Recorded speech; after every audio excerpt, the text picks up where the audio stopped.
ഈ ദിവസങ്ങളിലൊക്കെ വരുന്ന വാർത്തകൾ നിങ്ങൾ ശ്രദ്ധിച്ചായിരുന്നു. ഉത്തർപ്രദേശിലെ സ്കൂളുകൾക്ക് ഇക്കുറി ക്രിസ്മസ് അവധിയില്ല. മറ്റൊരെണ്ണം നോക്കാം. പാലക്കാട് പുതുശ്ശേരിയിൽ കരോൾ സംഘത്തെ ആക്രമിച്ച് RSS പ്രവർത്തകർ. ഇനിയുണ്ട്, സംഘപരിവാർ ആഹ്വാനം കേരളത്തിലെ സ്കൂളുകളിലും ഇനി ക്രിസ്മസ് ആഘോഷം വേണ്ട. ഇനിയുണ്ട്, തിരുവനന്തപുരത്തെ സ്കൂളുകളിൽ ക്രിസ്മസ് ആഘോഷങ്ങൾ തടയാൻ സംഘപരിവാർ നീക്കം.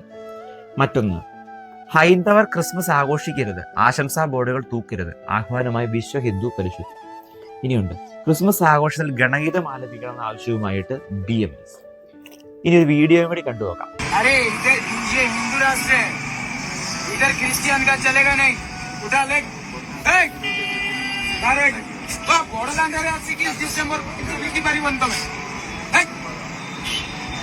നമ്മുടെ ഇന്ത്യയിൽ നടന്നൊരു സംഭവമാണിത്.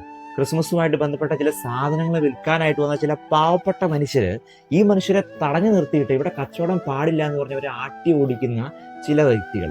അവർ പറയാണ്, ഇത് ഇന്ത്യയാണ്, ഇത് ഹിന്ദു രാഷ്ട്രമാണ്, ഇവിടെ ക്രിസ്ത്യാനികളുടെ ഒന്നും വേണ്ട എന്ന്. ഈ വാർത്തകളൊക്കെ കാണുമ്പോൾ ഉള്ളിലൊരു സംശയം തോന്നുകയാണ്, ഇന്നും ക്രിസ്തുവിന് ഇടം നഷ്ടപ്പെട്ടുകൊണ്ടിരിക്കുകയാണ്. അങ്ങ് 2000 വർഷങ്ങൾക്കൊക്കെ മുമ്പ് ഇതുപോലെ രാത്രിയിൽ ഈ ലോകത്ത് ജനിക്കാനായിട്ട് ഉണ്ണി യേശുവിന് ഇടം തേടി നടന്ന ഒരപ്പനും ഒരമ്മയും. ഇതൊന്നുമല്ല നമ്മുടെ പ്രശ്നം. അവൻ അന്നും ഇടം കിട്ടിയില്ല, ഇന്നും ഇടങ്ങൾ നഷ്ടപ്പെട്ടു പോകുമ്പോൾ ക്രിസ്തുവിന് പിറക്കാനായിട്ട് നിന്റെ ഹൃദയത്തിലെങ്കിലും ഒരല്പം ഇടം കൊടുത്തുകൂടെ? ക്രിസ്തു ഇന്ന് പിറക്കേണ്ടത് നിന്റെ ഹൃദയത്തിൽ തന്നെയാണ്. മറ്റേ ഷോർട്ട് ഫിലിമിന്റെ ഡയലോഗ് ഉണ്ടല്ലോ, നിന്റെ ഹൃദയത്തിന്റെ വടക്ക് കിഴക്കേ അറ്റത്ത്. നിന്റെ ഹൃദയത്തിന്റെ വടക്ക് കിഴക്കേ അറ്റത്തെങ്കിലും ക്രിസ്തുവിന് പിറക്കാനായിട്ട് ഒരിടം കൊടുത്തുകൂടെ? ആഘോഷങ്ങളിലേക്ക് നീ കടക്കുമ്പോൾ ചൈതന്യം കെട്ടുപോകാതിരിക്കട്ടെ.